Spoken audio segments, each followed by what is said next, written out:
بسم اللہ الرحمن الرحیم۔ السلام علیکم۔ میں جیسے ہی آفس سے تھکارا گھر پہنچا، اسی وقت میں نے دیکھا عالیہ تیار کھڑی تھی۔ اسے نہایت تراش خراش کا ڈریس پہنا ہوا تھا۔ اسے دیکھتے ہی میری ساری تھکن دور ہو گئی، مگر جیسے اس نے کہا کہ اسے اپنے مائکے جانا ہے تو میں بڑا پریشان ہو گیا۔ اسے میرا سارا موڈ آف ہو گیا۔ دیکھو عالیہ، تم کل چلی جانا، آج میں بہت تھکا ہوا ہوں۔ میں نے اسے ٹالنے کی کوشش کی مگر وہ اپنی ضد پہ اڑی رہی۔ نادر، مجھے امی کی بہت یاد آ رہی ہے، پلیز آپ مجھے چھوڑ آئیں۔ اس کی بات سن کر میں نے حامی بھر لی۔ ابھی ہماری شادی کو 1 ماہ ہی ہوا تھا اور وہ تقریباً ہر ہفتے ہی مائکے جایا کرتی تھی، مگر پھر بھی اس کا دل نہیں بھرتا تھا۔ مگر میں بھی کیا کرتا، مجھے عالیہ سے شدید محبت ہو گئی تھی۔ اس کی کوئی بات ٹالنا مشکل ہو جایا کرتا تھا۔ مجبوراً میں نے اسے تھوڑا انتظار کرنے کا کہا اور فریش ہو کر اسے مائکے پہنچا آیا۔ اس نے کہا تھا کہ میں اسے رات کو لینے آؤں۔ میں نے جلدی سے واپسی کا راستہ لیا، کیوں نہ کہ میں بہت تھکا ہوا تھا۔ آج طبیعت بھی کچھ اچھی نہیں لگ رہی تھی، مگر یہ بات میں عالیہ کو نہ کہہ پایا۔ میں نے جیسے ہی گیٹ کے سامنے اپنی کار روکی تو اچانک میری نظر پڑوسی کے گھر کی طرف اٹھی، تو مجھے حیرت کا شدید جھٹکا لگا، کیونکہ اس کے ٹیرس پر جو تار لٹک رہی تھی، اس میں ہو وہی جوڑا لٹک رہا تھا جو میں نے ابھی عالیہ کو پہنے ہوئے دیکھا تھا۔ وہی رنگ، وہی پرنٹ۔ میں کافی دیر تک اس طرف دیکھتا رہا۔ کیسا عجیب اتفاق ہے۔ میں نے دل میں سوچا، ہو سکتا ہے عالیہ نے اور بھابھی نے ساتھ میں شاپنگ کی ہو، ایک جیسا ڈریس لیا ہو۔ میں انہی سوچوں میں گم تھا اور جیسے ہی چوکیدار نے گیٹ کھولا تو میں کار اندر لے گیا۔ میں نے ملازم کو کہا کہ مجھے کوئی ڈسٹرب نہ کرے، میں کچھ دیر آرام کروں گا۔ اس دن میں نے اس بات پہ زیادہ غور نہیں کیا۔ اکثر اس طرح کے اتفاق ہوتے رہتے ہیں۔ میں رات کو عالیہ کو واپس لے آیا تھا، لیکن میں اسے یہ بات بتانا بھول گیا کہ یہی ڈریس ساتھ والے کے پاس بھی ہے۔ لیکن 2 دن بعد میری حیرت کی انتہا نہ رہی جب عالیہ نے مجھے کہا کہ وہ اپنے میکے جانا چاہتی ہے، کیونکہ آنٹی کی طبیعت ٹھیک نہیں ہے۔ اس وقت وہ فیروزی رنگ کے بے حد خوبصورت لباس میں تھی۔ میں نے اسے ستائش کی نظروں سے دیکھا اور اسی وقت اس کے میکے پہنچایا، لیکن جیسے ہی میں گھر پہنچا تو دنگ رہ گیا، کیونکہ میرے پڑوسی کی چھت پہ آج بھی وہی سوٹ لٹک رہا تھا جو عالیہ پہن کر گئی تھی۔ کیسے ہو سکتا تھا؟ مجھے بہت عجیب سا لگا، لیکن اس بار میں نے اسے محض اتفاق جانا اور اپنے کام سے کام رکھا۔ لیکن جب تیسری بار ایسا ہوا تو میرا تجسس شک میں تبدیل ہو گیا۔ کہیں ایسا تو نہیں کہ عالیہ میکے کا کہہ کر میرے پڑوسی کے گھر جایا کرتی ہو؟ لیکن ایسے کیسے ہو سکتا تھا؟ اسے تو میں خود ابھی مائکے چھوڑ کر آیا تھا اور اس کا میکا تھا بھی کافی دور۔ اتنی جلدی یہ سب کیسے ہو سکتا تھا؟ اس دن مجھ سے رہا نہ گیا اور مارے تجسس کے میں واپس اپنے سسرال کی طرف کار دوڑائی۔ میں جیسے ہی وہاں پہنچا تو دیکھا عالیہ اسی لباس میں تھی اور مجھے دیکھ کر حیران رہ گئی۔ آپ اب تک گئے نہیں؟ اس نے حیرت سے پوچھا تو میں کچھ شرمندہ سا ہو گیا اور دل میں خود کو کوسا، بھلا میں بھی کیا بے تکی باتیں سوچے جا رہا تھا۔ عالیہ کے والدین کا گھر تو ہمارے گھر سے کافی دور تھا، بھلا وہ وہاں کیسے جا سکتی تھی؟ میں نے دل میں خود کو ملامت کی اور گھر واپس آ گیا اور اپنے پڑوسی خرم کے گھر کی طرف غور سے دیکھا، جہاں اب بھی وہی جوڑا ٹنگا ہوا تھا۔ مجھے اب ایک پل میں سکون نہ آ رہا تھا۔ اتفاق 1 یا 2 بار ہو سکتا ہے، بار بار نہیں۔ لیکن میں نے یہ بات زبان پر لانے سے گھبراتا تھا۔ ابھی میری شادی کو دن ہی کتنے ہوئے تھے اور عالیہ کو کتنی تکلیف ہوتی میری بات سے، یہ سوچ کر میں خاموش ہو گیا۔ مجھے یاد آ رہا تھا جس دن میری شادی ہوئی تھی اور میں عالیہ کو رخصت کر کے گھر لے آیا تھا۔ اس وقت میرا پڑوسی خرم میرے گھر مبارکباد دینے آیا تھا اور اس نے معذرت کی تھی کہ وہ شادی پہ نہ آ سکا، کیونکہ اس کی بھی آج ہی شادی تھی۔ اس کی بات سن کر میں خوشگوار حیرت میں پڑ گیا۔ واقعی؟ میں نے ہنستے ہوئے اس سے گلے لگا کر مبارکباد دی اور اس نے اپنے ساتھ لائے ہوئے مٹھائی کے ڈبے میں سے ایک لڈو نکال کر زبردستی مجھے کھلا دیا۔ وہ بہت ہی خوش لگ رہا تھا۔ اپنی شادی سے خیر خوش تو میں بھی بہت تھا۔ میری پسند کی شادی تھی۔ عالیہ سے جب میں نے اسے پہلی بار دیکھا تھا اس وقت اس سے دل دے بیٹھا تھا۔ وہ میرے آفس میں آئی تھی میری سیکریٹری سے ملنے۔ وہ میری سیکریٹری ماریا کی دوست تھی اور ان دونوں کو شاپنگ کے بعد ایک ساتھ لنچ پہ جانا تھا، جس کے لیے ماریا مجھ سے پہلے ہی چھٹی کا کہہ چکی تھی۔ اتفاقاً اسی وقت مجھے کسی کام سے باہر جانا تھا۔ جیسے ہی میں آفس سے نکلا تو سیدھا اسی پر نظر پڑی اور پھر اسے دیکھتا تو دیکھتا رہ گیا۔ مجھے اس طرح اپنی جانب دیکھتا پا کر وہ تھوڑی جذبز ہوئی اور میں نے جلدی سے رخ موڑ لیا۔ میں نہ چاہتے ہوئے بھی وہاں سے نکل آیا اور جیسے ہی میں نے مڑ کر دیکھا وہ دونوں بھی باتیں کرتی ہوئی میرے سے پیچھے باہر نکلی تھی۔ عالیہ ماریا کی کسی بات پہ کھلکھلا کر ہنسی تھی اور اس کے لمبے بال ہوا میں لہراتے ہوئے اس کے چہرے پر آ رہے تھے، جنہیں وہ بار بار پیچھے کر رہی تھی۔ میں نے موقع دے کر ماریا سے کہا کہ اگر وہ خاتون چاہے تو میں ان کو لفٹ دے سکتا ہوں، کیونکہ میں بھی وہیں جا رہا ہوں۔ میں نے جھوٹ بولا کیونکہ مجھے اس طرف نہیں جانا تھا جہاں ان کا پروگرام تھا، مگر دل کے ہاتھوں مجبور ہو کر میں نے ان کو کہا تھا۔ میری بات پہ ماریا بہت خوش ہوئی اور عالیہ کا ہاتھ پکڑ کر کار میں بیٹھ گئی، جبکہ عالیہ کچھ جھجکتے ہوئے بیٹھی تھی۔ میرا دل جیسے ہواؤں میں اڑنے لگا تھا۔ بیک مرر سے میں اسے ہی دیکھتا جا رہا تھا اور اسی دن میں نے فیصلہ کر لیا تھا کہ اپنا جیون ساتھی صرف اور صرف عالیہ کو ہی بناؤں گا۔ میں اس کی محبت میں اس قدر گرفتار ہو چکا تھا کہ مجھے صبر نہ ہو سکا اور 2 دن بعد ہی میں نے ماریا سے سب کہہ دیا۔ وہ میری بات سن کر بہت خوش ہوئی اور اسی نے بتایا کہ عالیہ ایک سفید پوش گھرانے سے تعلق رکھتی تھی اور جاب کر کے اپنے گھر، اپنے والدین کا اور اپنے چھوٹے بہن بھائیوں کے اخراجات اٹھایا کرتی تھی۔ مجھے اس کے بیک گراؤنڈ سے کوئی سروکار نہیں تھا، بس مجھے وہ پسند ہے۔ آپ بتائیں کہ میں کب جاؤں ان کے گھر؟ میں نے پوچھا تو اس نے جلدی ہی بتانے کا وعدہ کیا اور اسی طرح چند دنوں میں اپنی والدہ کو لے کر ان کے گھر چلا گیا، جہاں ہماری خوب آؤ بھگت ہوئی اور پہلے نشست میں ہی رشتہ منظور کر لیا گیا۔ میری خوشی کا کوئی ٹھکانہ نہ تھا۔ امی جان بھی تیاریوں میں مصروف ہو گئی تھی، کیونکہ وہ میرے ساتھ نہیں رہتی تھی۔ ان کو اپنے گھر کے سوا کہیں مزہ نہیں آتا تھا، جبکہ میں جاب کی وجہ سے اسلام آباد میں رہتا تھا، جہاں ایک بہت بڑی کمپنی میں مجھے بہترین پوسٹ پر رکھا گیا تھا اور یہ بنگلہ کار سب انہی کی طرف سے تھا۔ مجھے بہت اچھا پیکیج دیا جاتا تھا اور بونس وغیرہ بھی ملتا تھا۔ اگر کبھی ملک سے باہر جانا پڑتا تو زیادہ رقم دیا کرتی تھی کمپنی۔ میں اپنی جاب اور لائف سٹائل سے بہت مطمئن تھا اور جب سے عالیہ میری زندگی میں آئی تھی اب تو لگتا تھا کہ کوئی کمی نہیں تھی زندگی میں۔ میں ہر وقت اللہ تعالیٰ کا شکر ادا کیا کرتا تھا۔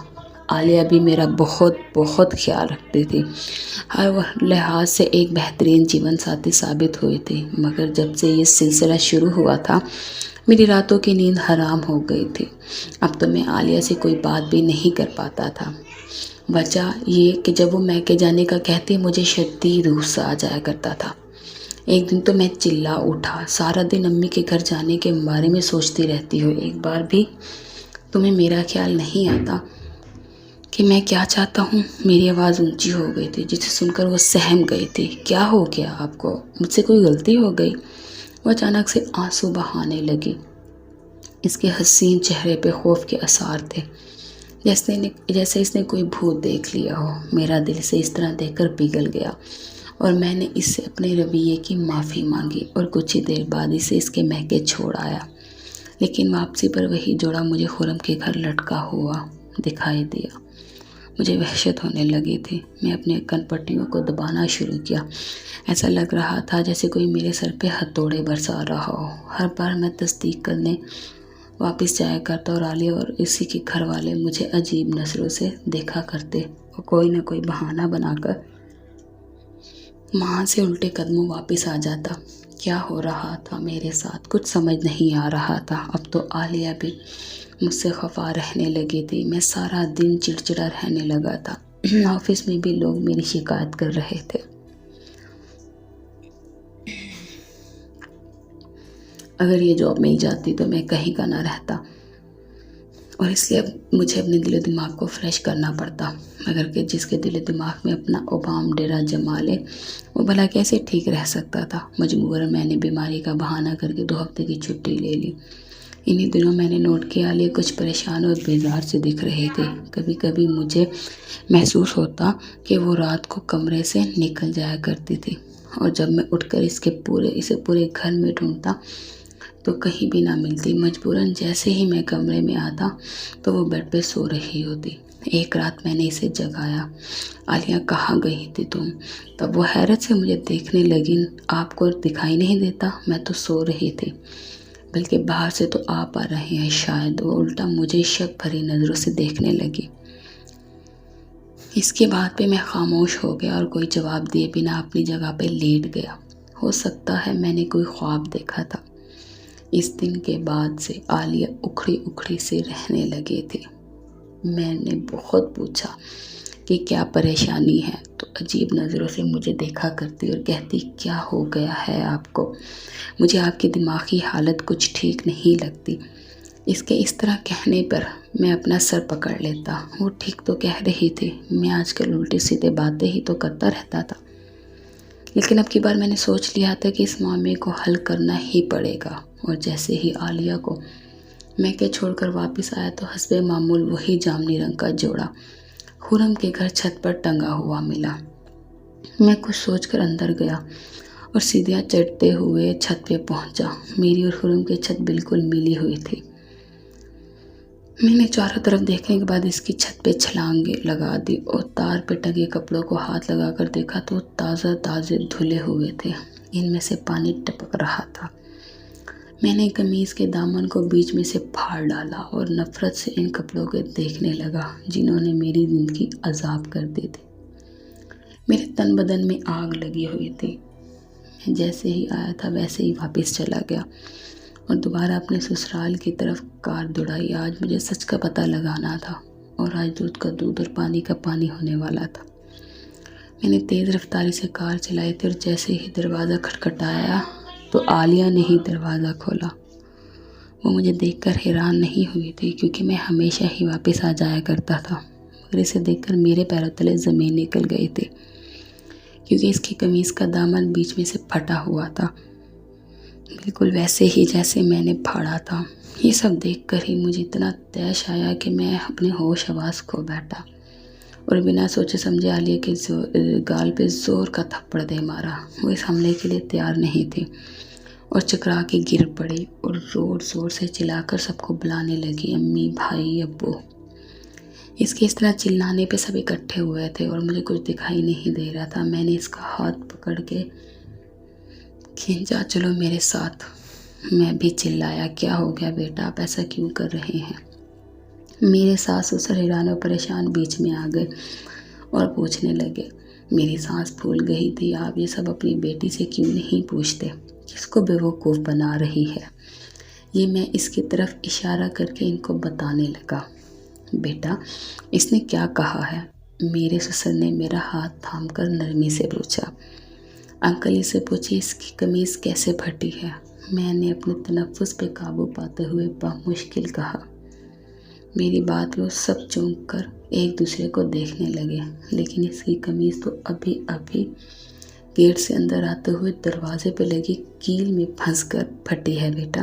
اور سب یک زبان ہو کر مجھے بتانے لگے اور عالیہ ابھی تک زمین پہ بیٹھی آنسو بہائے جا رہی تھی۔ نہیں، یہ نہیں ہو سکتا، آپ سب لوگ اس کے ساتھ ملے ہوئے ہیں، اس کے جھوٹ میں اس کا ساتھ دے رہے ہیں۔ میں واپس سے باہر ہو چکا تھا اور عالیہ کو زبردستی گھسیٹتا ہوا وہاں سے لے آیا۔ اس کے والدین التجائیں کرنے لگے مگر مجھے کچھ سنائی نہیں دے رہا تھا۔ سارے راستے عالیہ روتی رہی مگر مجھے اب اس پہ ترس نہیں آ رہا تھا۔ گھر پہنچ کر میں نے اسے بالوں سے پکڑا، بتاؤ کیا چکر ہے تمہارا خرم کے ساتھ؟ میری بات پہ اس کے چہرے کا رنگ اڑ چکا تھا۔ یہ آپ کیا کر رہے ہیں؟ وہ چیخی، لیکن مجھے اب اس کی پرواہ نہ تھی۔ میں کوئی گرا ہوا بے غیرت انسان نہیں تھا جو آنکھوں سے دیکھی مکھی نکل لیتا، مگر وہ مسلسل انکار کیے جا رہے تھے۔ میرے غصے سے برا حال تھا۔ میں نے اسے کہا کہ اگر وہ سچ بتا دے گی تو میں اسے کچھ نہیں کہوں گا، بس وہ ایک بار اپنی بات مان لے۔ مجھے لگ رہا تھا میری رگیں پھٹ جائیں گی، اور تبھی اچانک میں نے دیکھا وہاں پولیس پہنچ گئی تھی، اور ایک لیڈی کانسٹیبل نے آتے ہی عالیہ کے میرے ہاتھوں سے چھڑایا اور اسے صوفے پر بٹھا کر اس کا بیان لینے لگی، جبکہ مجھے ہتھ کڑی پہنا دی گئی تھی۔ یہ سب کیا ہے؟ میں چلایا۔ تو بیٹا اب آپ کو تھانے چل کے لگ پتہ جائے گا۔ وہ ایس ایچ او ہنسنے لگا اور مجھے گھسیٹتا ہوا پولیس کی گاڑی میں ڈالا، جبکہ جاتے وقت میرے کانوں میں عالیہ کی آواز مسلسل گونجتی جا رہی تھی، یہ میرا شوہر پاگل ہے، پہلے دن سے ہی اس پہ پاگل پن کے دورے پڑتے آ رہے ہیں۔ عالیہ پولیس کو بتائی جا رہی تھی اور مجھے اپنے کانوں پہ یقین نہیں آ رہا تھا۔ وہ جسے میں نے دل و جان سے چاہا تھا وہ کیا کہہ رہی تھی۔ آج دوسرا دن تھا، میں لاک اپ میں تھا اور عالیہ نے میری خبر تک نہ لی تھی، اور مجھے یقین نہیں آ رہا تھا جو کچھ اس نے پولیس کو بتایا تھا۔ اس نے کہا تھا کہ میں ایک نفسیاتی مریض ہوں اور مجھے دورے پڑتے ہیں۔ تب میں اس کے ظلم کرتا رہتا ہوں۔ اس کا کہنا تھا کہ اس نے کبھی یہ بات اپنے والدین کو نہیں بتائی تھی، مگر اس دن انہوں نے اپنی آنکھوں سے سب دیکھ لیا تھا۔ لیکن جو سب سے زیادہ دھچکے والی بات تھی وہ یہ تھی کہ اس رات پولیس کو خرم نے کال کی تھی، جو میرا پڑوسی تھا اور جس کی وجہ سے یہ سارا سلسلہ شروع ہوا تھا۔ مجھ پر حیرت کے وار پہ وار ہو رہے تھے۔ یہ سب کیا تھا؟ مجھے کچھ سمجھ نہیں آ رہا تھا۔ عالیہ نے مجھ پہ کیس کر دیا تھا اور نہ جانے کیا کیا الزامات لگائے تھے مجھ پر۔ میرے والدین بھرپور کوشش میں لگے ہوئے تھے، لیکن میری ضمانت نہیں ہو پا رہی تھی۔ کیس کے مطابق میرا میڈیکل چیک اپ ہونا تھا اور رپورٹ کے بعد ہی میری ضمانت ہو سکتی تھی۔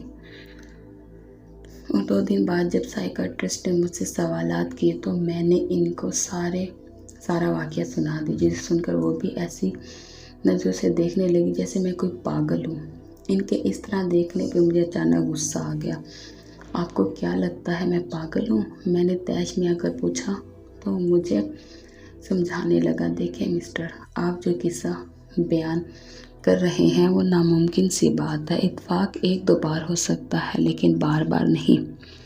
وہ تحمل سے کہتا جا رہا تھا جبکہ میرا تنفس بڑھنے لگا تھا۔ ڈاکٹر صاحب یہی تو میں سمجھا رہا ہوں کہ وہ اتفاق نہیں تھا، اب آپے سے باہر ہوتا جا رہا تھا۔ اور ڈاکٹر نے میری ہاں میں ہاں ملا کر مجھے خاموش کروا دیا، جبکہ اپنی رپورٹ میں انہوں نے مجھے ایک نفسیاتی مریض لکھ دیا، جس کے نتیجے میں جج صاحب نے مجھے 2 ماہ تک مینٹل ہاسپٹل میں بھیج دیا۔ میں چیختا رہا، چلاتا رہا کہ میں پاگل نہیں ہوں، مگر وہاں کسی کو فرق نہیں پڑا۔ سب مجھے رحمبری نظروں سے دیکھے جا رہے تھے۔ ہاسپٹل میں مجھے ہر جگہ یہی سننا پڑا، بچہ کتنا خوش شکل نوجوان ہے، دیکھو نہ جانے کیا صدمہ لگا کہ اپنے ہوش کھو بیٹھا ہے۔ ایک نرس نے مجھے دیکھ کر دوسری سے کہا کہ جبکہ میں واقعی میں پاگلوں کی طرح بت بنا بیٹھا تھا۔ ان 2 ماہ میں جو کچھ میرے ساتھ ہو چکا تھا وہ سب میری سمجھ سے بالا تر تھا۔ شاید میں واقعی میں پاگل ہو چکا تھا۔ مجھے پاگل خانے میں 1 ہفتہ ہو چکا تھا جب مجھ سے کوئی ملنے آیا۔ میں ملاقات والی جگہ پہنچا تو وہاں خرم اور عالیہ کو دیکھ کر مجھے دھچکا لگا۔ تم دونوں ساتھ میں؟ میں بس اتنا ہی کہہ سکا تھا۔ ہاں، ہم دونوں ساتھ میں اس لیے آئے ہیں کہ تمہیں تمہارا قصور بتا سکے۔ وہ مسکرایا۔ تمہیں تانیہ یاد ہے؟ اچانک اس نے پوچھا۔ کون تانیہ؟ میں نے حیرت سے کہا۔ ہاں، تمہیں کیسے یاد ہوگا بھلا، کیونکہ تم نے کالج سے لے کر یونیورسٹی تک نہ جانے کتنی لڑکیوں سے معاشقیں لڑائی ہوں گی، جس میں ایک لڑکی تانیہ بھی تھی، جو کہ میری چھوٹی بہن تھی۔ وہ دوسری لڑکیوں سے بہت الگ تھی، بہت حساس تھی۔ وہ تمہارے ٹائم پاس کو سچی محبت سمجھ بیٹھی تھی، اور جب تم نے اس سے شادی سے انکار کر دیا کہ تم اسے صرف اپنا دوست سمجھتے تھے اور کچھ نہیں، تب اس معصوم لڑکی نے اپنی جان دینے کی کوشش کی تھی، چھت سے کود کر، جس کے نتیجے میں بچ تو گئی مگر ہمیشہ کے لیے معذور ہو گئی، اور اب تک وہ بستر پہ صرف دواؤں کے ذریعے زندہ ہے۔ میں جب بھی اپنی بہن کو اس حالت میں دیکھتا تھا مجھے اس شخص سے سخت نفرت محسوس ہوتی تھی۔ پھر ایک دن مجھے تانیہ کی ڈائری مل گئی جس میں اس نے تمہارے بارے میں سب کچھ لکھا تھا، اور اسی دن میں نے تم سے بدلہ لینے کی ٹھان لی تھی۔ میں تمہیں برباد کر دینا چاہتا تھا۔ سب سے پہلے تو میں نے تمہارے گھر کے ساتھ والا گھر خرید لیا۔ عالیہ جو میرے ہی آفس میں کام کرتی تھی، اس کی چھوٹی سی جاب تھی، بمشکل اس کے گھر کا خرچہ چلتا تھا، مگر وہ بہت حسین تھی، اس لیے میں نے عالیہ کو بھاری رقم کے عوض یہ سب ناٹک کرنے کا کہا تھا، اور میری خوشی کی انتہا نہ رہی کہ تم نے عالیہ کو پہلی ہی نظر میں پسند کر لیا۔ مجھے علم تھا کہ تم عالیہ جیسی حسین لڑکی کو کبھی اگنور نہیں کر سکتے، اور تم نے شادی کر لی عالیہ سے، اور پھر میں نے اپنا جو پلان ترتیب دیا تھا اس پہ عمل کرنا شروع کر دیا۔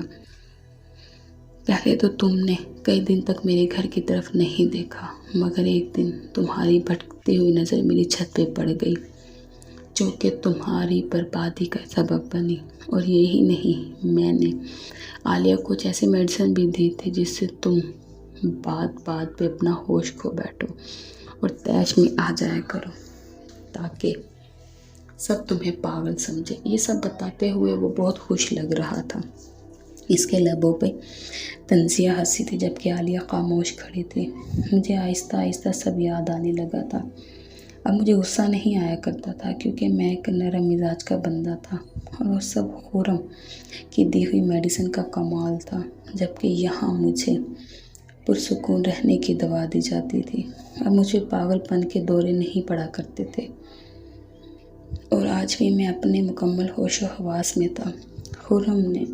میں نے مشکل اپنے لب کھولے۔ تانیہ کے ساتھ جو کچھ ہوا اس کا مجھے بہت افسوس ہے، مگر تم نے بہت بڑی بھول کر دی۔ میں اور تانیہ کلاس فیلوز تھے، لیکن تانیہ جس کو چاہتی تھی وہ ہم میں سے سینئر تھا۔ میری تو تانیہ سے کبھی ہیلو ہائی بھی نہیں ہوئی تھی۔ وہ ہر وقت فائنل ایئر کے نادر کے ساتھ دکھائی دیا کرتی تھی، جو انتہائی اوباش قسم کا امیر زادہ تھا، اور روز ایک نئی لڑکی کو پھانسا کرتا تھا۔ مجھے کچھ علم نہیں تھا کہ تانیہ کیوں یونیورسٹی آنا چھوڑ دیا تھا۔ مجھے بس اپنی تعلیم سے مطلب تھا، اور جب تم نے تانیہ کی ڈائری میں نام لکھا دیکھا، اور بدقسمتی سے اس کی کلاس فیلوز میں جو نادر تھا وہ میں تھا، اور تم نے بس اس کی کلاس فیلو میں سے مجھے دیکھ کر سمجھ لیا کہ میں ہی وہ نادر ہوں، اور آ گئے میری زندگی برباد کرنے۔ کم از کم ایک بار کسی سے پوچھ تو لیتے کہ تانیہ کے ساتھ کون ہوتا تھا۔ صدمے اور تکلیف سے میرا برا حال تھا۔ مجھے اس جرم کی سزا ملی تھی جو میں نے کیا ہی نہ تھا۔ میری کہانی سن کر خرم اور عالیہ صدمے میں آ چکے تھے۔ ان دونوں کے چہرے دیکھنے لائق تھے، جبکہ میں مطمئن تھا کہ میں نے کوئی گناہ نہیں کیا تھا۔ اس دن تو وہ دونوں چلے گئے، اور 2 دن بعد مجھے رہائی مل گئی تھی۔ خرم نے اپنا جرم قبول کر لیا تھا، اور عالیہ نے بھی۔ جب مجھے علم ہوا تو میں نے جلدی اپنے وکیل سے بات کی اور ان دونوں کو معاف کر دیا۔ میں جانتا تھا انہوں نے جرم کیا تھا، مگر عالیہ نے غربت سے تنگ آ کر آفر قبول کی۔ اس کے بیمار والد کی دوائیاں اور گھر کے اخراجات وہ پورے نہ کر پا رہی تھی، اور خرم نے بدلے کی آگ میں یہ سب کیا تھا۔ میں اپنے گھر واپس آ چکا تھا، لیکن مجھے شدید حیرت کا جھٹکا لگا جب میں نے وہاں عالیہ کو اپنا منتظر پایا۔ عالیہ تم یہاں؟ ہاں نادر، میں آپ کی گناہ گار ہوں، مجھے معاف کر دیں، اور اگر تھوڑی سی بھی جگہ آپ کے دل میں میرے لیے تو مجھے اپنی زندگی سے نہ نکالے۔ مجھے آپ سے محبت ہو گئی ہے۔ آپ جیسا انسان آج تک میں نے اپنی زندگی میں نہیں دیکھا۔ میں آپ کو ہرگز کھونا نہیں چاہتی۔ وہ سسکتے ہوئے میرے قدموں میں گر گئی۔ اس کا وجود کانپ رہا تھا۔ میں لاکھ اس سے نفرت کرنے کی کوشش کرتا، مگر یہ دل اس کے ایک آنسو سے پگھل چکا تھا۔ وہ میری منکوہا تھی۔ میں نے اسے شانوں سے تھام کر اٹھایا، اور اس کے آنسو پونچھ کر، تم واقعی میں اپنے کیے پر شرمسار ہو تو عالیہ میں تمہیں معاف کرتا ہوں، مگر یہ یاد رکھنا میں بھی انسان ہوں، بار بار معافی شاید نہ دے سکوں۔ میری بات پہ پھوٹ پھوٹ کر رونے لگی، اور میں نے دل میں سوچا یہ ندامت کے آنسو ہیں، اس کا مطلب عالیہ کو واقعی مجھ سے محبت ہو گئی تھی۔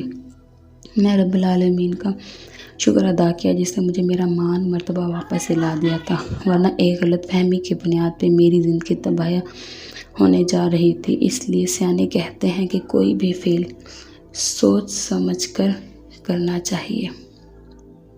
اگر آپ کو میری ویڈیو پسند آئی ہے تو پلیز اس کو لائک کریں، سبسکرائب کریں میرے چینل کو، اور بیل آئیکن کے بٹن کو دبانا نہ بھولیں تاکہ ایسی مزید ویڈیو جب بھی میں اپلوڈ کروں تو اس کی نوٹیفیکیشن آپ کو بر وقت مل سکے۔ شکریہ۔